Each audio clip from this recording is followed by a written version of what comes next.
Where did the mainstream media have gone? Why don't they care about their reputation? Why don't they care about those facts? They are with a political agenda, with a goal, with a political goal, and they don't care about the facts. They don't care about the truth. Üdvözlöm Önöket, Önök a Rapid Extrát, a Magyar Nemzet külpolitikai podcast műsorát látják 2025. július 30-án szerdán. Vendégem a stúdióban Izrael államhelyettes külügyminisztere, Sharren Haskel, akit kérdezünk a nemrégiben Milánóban, illetve korábban Washingtonban történt támadásról. Megkérdezzük őt a Hamász és az Izrael között zajló háborúról, Izrael nemzetközi megítéléséről, az erősödő antiszemitizmusról, és természetesen Magyarország, illetve Izrael kétoldalú kapcsolatrendszeréről is. Sharren Haskel, Deputy Foreign Minister, welcome to the studio. Thank you very much for inviting me. Sure. Let's start with a recent development because we have a lot of ground to cover. In Washington in May, there was an atrocious attack against two Israeli embassy staff in front of a Jewish museum. Just a couple of days ago, north of Milan, a Frenchman, wearing the traditional Jewish headwear, a kippah, pulls up at a gas station with his two sons aged 6 and 12. First, the crowd, pro-Palestinian mob, starts chanting, "Free Palestine, free Palestine." Then they start insulting them, leaving them seriously injured and traumatized. The man turns to the police and he gets this response from the police: "Go and tell Netanyahu to stop the bombings in Gaza." Now, this whole incident was recorded on a video and it drew condemnation as well as some inflammatory responses online. What is your take on this? Well, what we see today is a massive wave of hatred and racism towards the Jewish community. And I have to say, what you're experiencing here in Hungary is very different to what is happening in the rest of Europe and in other continents as well. My grandmother lives in Paris. She was 6 months ago attacked by a mob of Arabs, punched to the ground, kicked just because she looks Jewish. My cousin in Norway didn't go to school for almost 2 years because she was too afraid and she felt uncomfortable with comments and issues that were discussed in schools. My cousin's daughter in London was stabbed with a needle in class in a public school. She's just a little girl because she's Jewish. That's the reality of the Jewish community all around Europe. They're being verbally and physically attacked. They are targeting Jewish communities, Jewish businesses, anyone that looks like that. I don't think they've been a wave of hatred, racism, and anti-Semitism towards the Jews since prior to the Second World War. And your government here has dealt with it, while many other governments didn't even bother to draw a red line to protect those communities, to defend them. Those people who attacked my grandmother, punched to the ground, were never caught, never persecuted. And I think that this is probably one of the safest places for Jews to visit and to live because of the actions, not words, because words are very nice, but the actions that were taken in order to protect and defend the Jewish communities, because I think lessons from the past were learned, where you have to draw a red line, you have to speak out, you cannot be silent.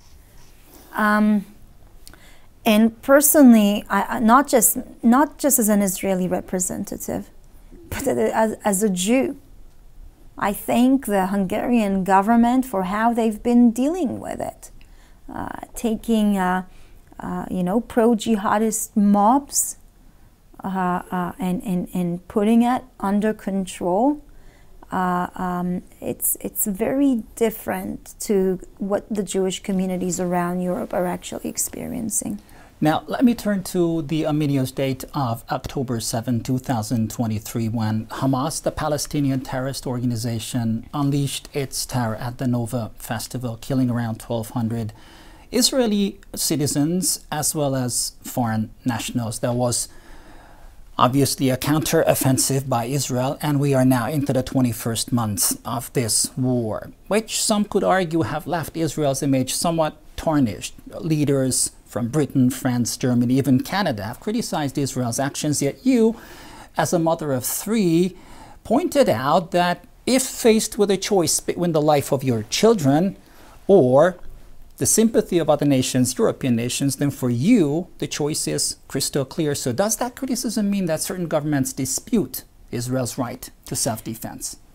It has two aspects. The first one is that the world loves victims.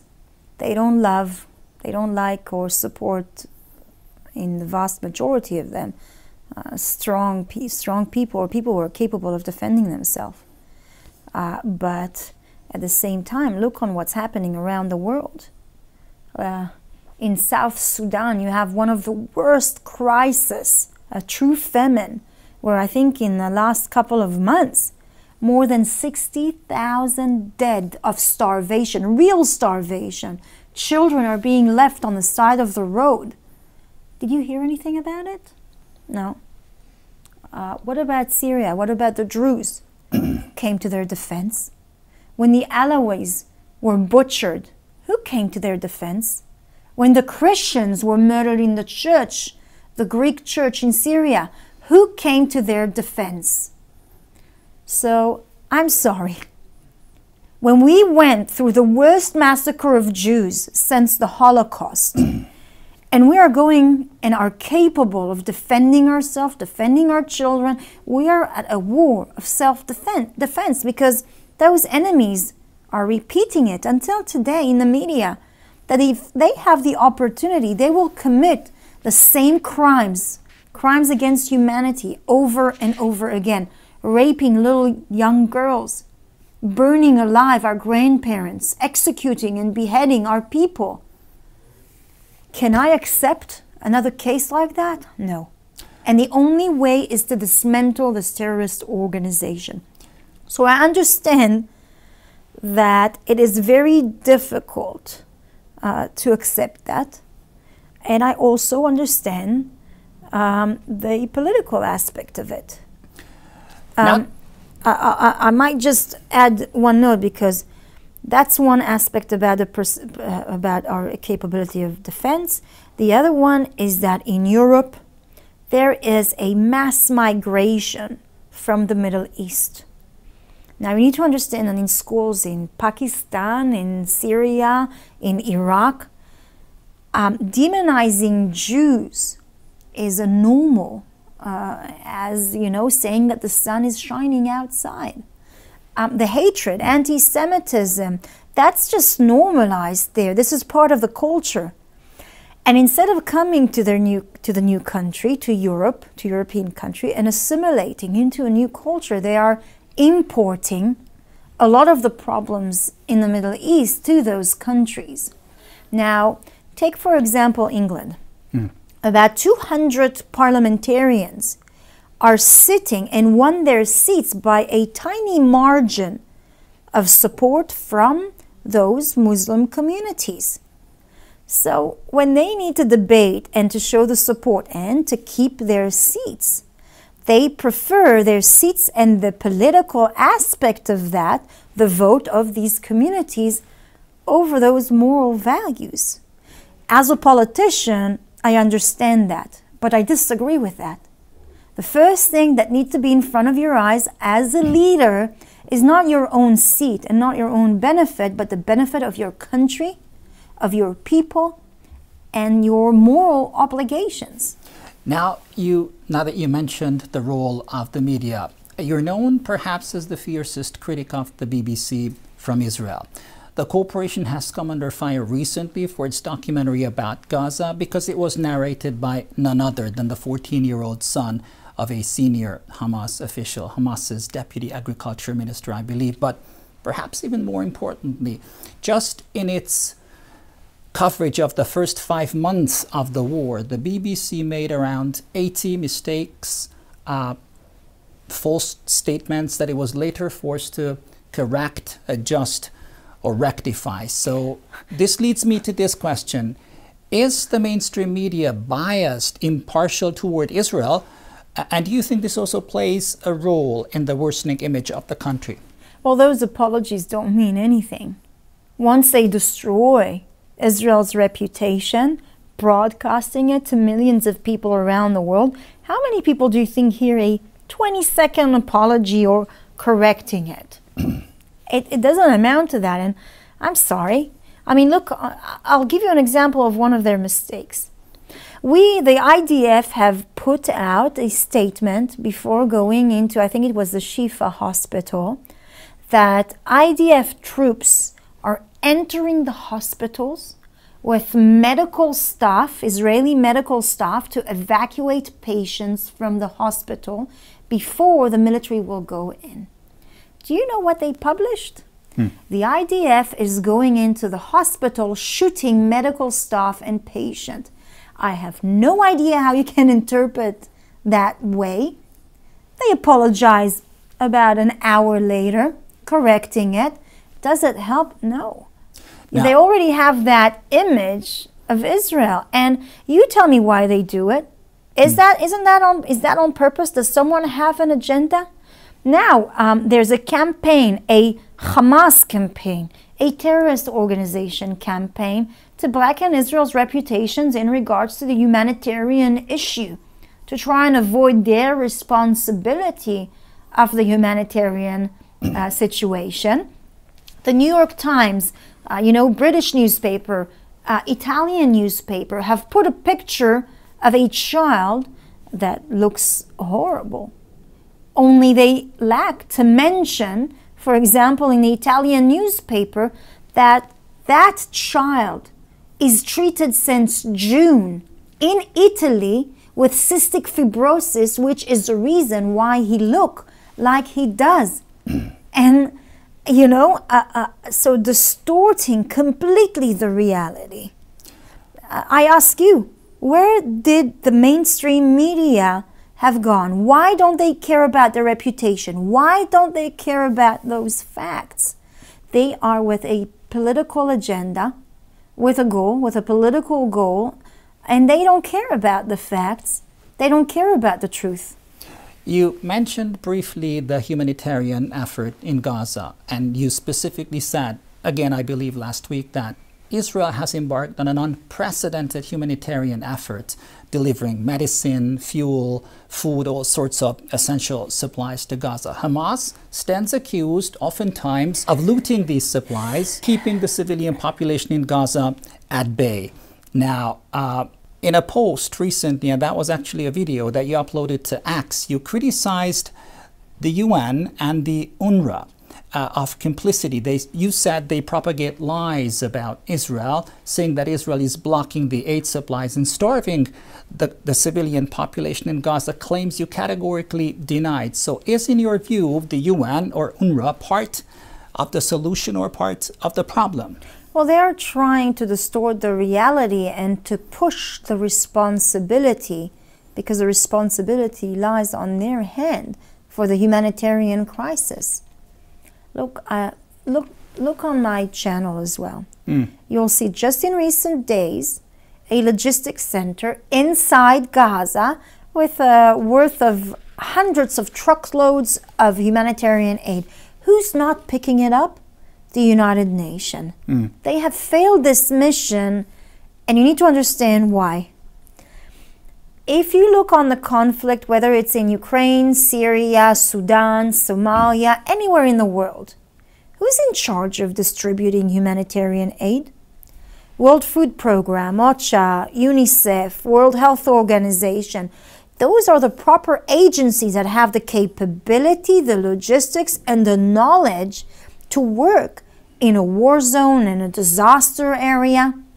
But they put and shoved that responsibility to UNRWA, an organization that literally was taken over by Hamas, a terrorist organization that is set to provide services to Palestinians just on a day-to-day basis, not in a humanitarian crisis. They don't have the knowledge or the logistics to actually do that. They've been failing this mission since day one, and they refuse to bring in the proper agencies and organizations to do the work that needs to be done. Why? Because they turned it into a political issue and not a humanitarian issue. Guterres know that, okay? They know they're failing the mission, okay? But in order to try and force Israel to surrender, to put more pressure on Israel, they decide not to compromise a organization that is rotten to the core and is controlled by Hamas. Hamas is controlling the population and has pocketed millions of dollars since the beginning of the war through that aid that is shuffling in through them. And the United Nations just turns a blind eye. So the responsibility on the crisis is on Hamas and the United Nations. We have facilitated a route for the goods to come in. More so, the American facilitated a second channel of distribution through the Gaza Humanitarian Fund, where they actually give humanitarian aid for free to the Palestinian population. They don't need to buy it like they do from Hamas in the markets. But unfortunately, with a distorted, morally corrupt and rotten organization like the United Nations that had turned completely political and lost its moral compass, I'm not surprised. You say Gaza's future must include reconstruction, but instead of emphasizing the infrastructural and physical aspect of this reconstruction, you put the emphasis on education. You briefly mentioned the Abraham Accords, how it eliminated all anti-Semitic content and emphasized peace between Israel and its neighbors. You say the main conversation must be about how to de-radicalize a population that's been indoctrinated for decades. So what are some concrete steps that Israel is taking to this end? So we need to have a serious conversation about what future we want to hold. Because what you see right now in the Middle East and in Israel in particular, it's not a territorial dispute. This is not a territorial war. This is a religious, a cultural conflict. That territory is not going to resolve it. We tried a territorial solution when we disengaged in 2005. We literally, the Israeli government has literally ethnically cleansed every single Jew who was living in the Gaza Strip. There were Israeli towns and villages there.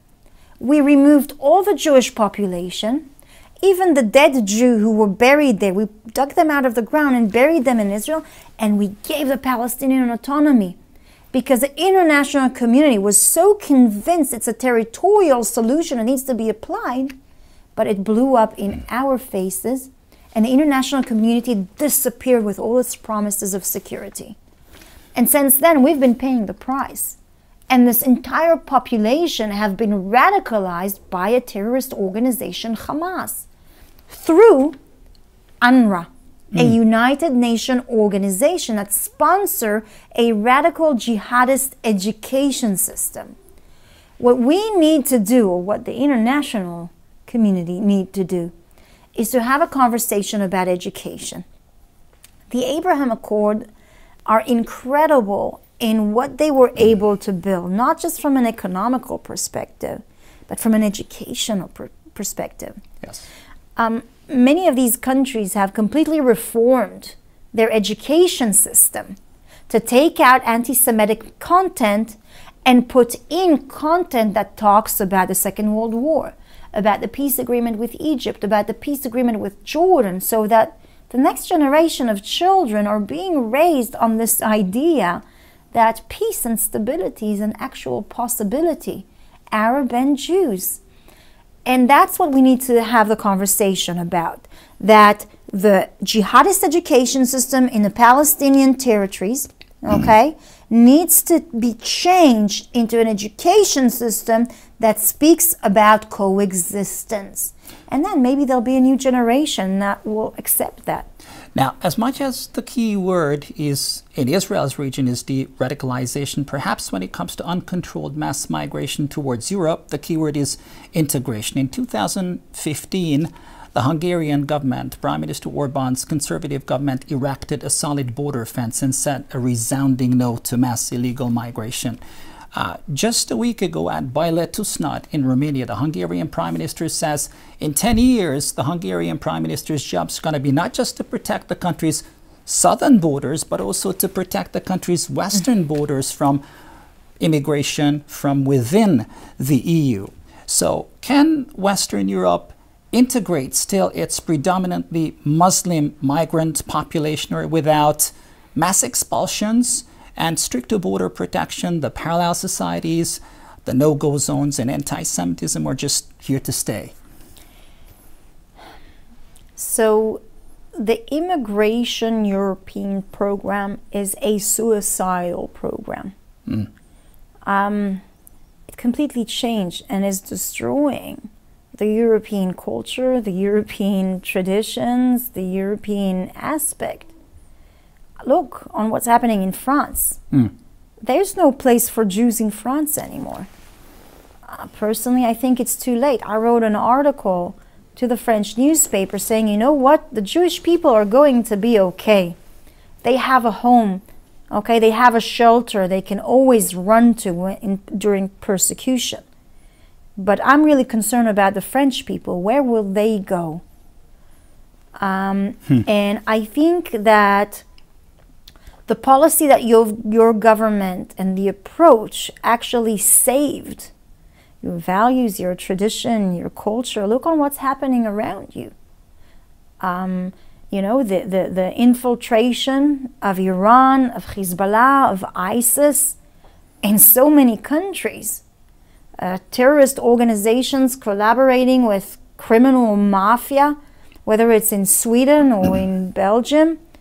Those governments know about it. They now need to fight a serious problem they import from the Middle East. If you don't have a proper assimilation program, and trust me, we know about it. I mean, we've accepted Jewish communities from everywhere around the world. From Latin America, from Ethiopia, Africa, Australia, Europe, everywhere, Thailand, India. And this assimilation program talks about the language and the culture and many aspects of that. But there's none of that in Europe. No one's talking about it. They are just bringing a massive amount of immigration that is importing so much of the radical ideas, ideology, problems from the Middle East into Europe. Now, lastly, the Hungarian government has a proclaimed zero-tolerance policy against all forms of anti-Semitism. Authorities just recently banned an Irish hip-hop band, I believe, called nekik, because they were promoting anti-Semitic content. When the International Criminal Court issued an arrest warrant against your Prime Minister Benjamin Netanyahu, Prime Minister Orbán's government withdrew from the ICC and instead decided to honor Mr. Netanyahu's visit here in Budapest at the beginning of April. So going forward, knowing that the relations are good, what do you think are the most important pillars of this cooperation between the two countries? And are there perhaps any Hungarian government policy elements that you think other countries should also consider? So first of all, we thank the Hungarian government for stopping a ban like nekik. It was a clearly anti-Semitic ban, but you need to understand it's not just a racist ban. This is a ban that some of its members are being investigated of promoting terrorist organization in their own country, like waving the Hezbollah's flag. This is a declared terrorist organizations and other ones like that. So these are full-on terrorist supporters. Think about it. On the 7th of October, the 8th of October, Before Israel's even set foot in Gaza, you already saw those kinds of demonstrations, whether it was in London or Paris or New York or Australia. They were marching in the streets. What were they demonstrating? For a ceasefire in a war that never existed? For a relief of humanitarian aid? No, they were celebrating the 7th of October massacre. They were chanting on the steps of the Opera House in Sydney, "Gas the Jews." That is the situation of what bands like Kneecap are actually promoting, but the Jews are just a symptom. If you look back on their rhetoric and the rap group that also was in one of the festivals, also chanting death chants and things like that, before they were promoting racism and hatred towards the Jews, they promoted hatred towards Western democracies like the UK and other countries like that, chanting death to the police. You in Europe have a major problem of a fashionable movement, an anti-Western democracy movement that has become very fashionable, that is claiming on the hatred of your own European culture. It teaches you to hate that culture and to hate that people. And that's a great concern because they are collaborating with radical jihadists. They're not afraid of waving their flags and to use murder, death, the most horrifying forms of terrorism and try and turn them legitimate actions. And so this is not just Israel's or the Jewish community problem. This is a European problem that has to be addressed as well. And I'm greatly concerned about it. What collaboration I see that needs to be happening? First of all, we have a very close collaboration with the Hungarian government on many levels. But definitely on the security level, in October, our foreign minister is going to come with a big business delegation to see how businessmen can invest more in Hungary and how we can create more collaborations on that level as well. Obviously, science and technology, a cultural center that is being built now in Jerusalem by your embassy. I mean, those actions are incredible actions that are building bridges. And I have to say something about Orban's position on the ICC as well.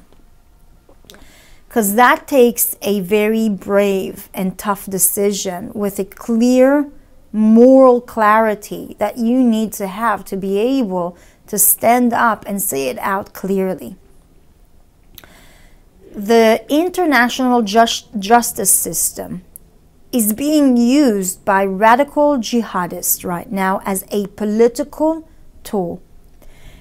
Israel has such a high standard of combating in the attempt and trying to avoid civilian casualties that no other country, no other army, not the American, not the British, and not the French, have reached.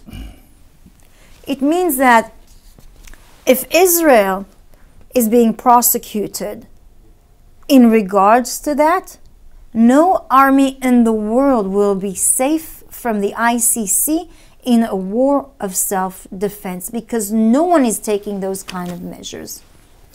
And that qualifies as the closing words. Deputy Foreign Minister Sharren Haskel, thank you very much for taking the time and sharing with us your perspective. Appreciate it.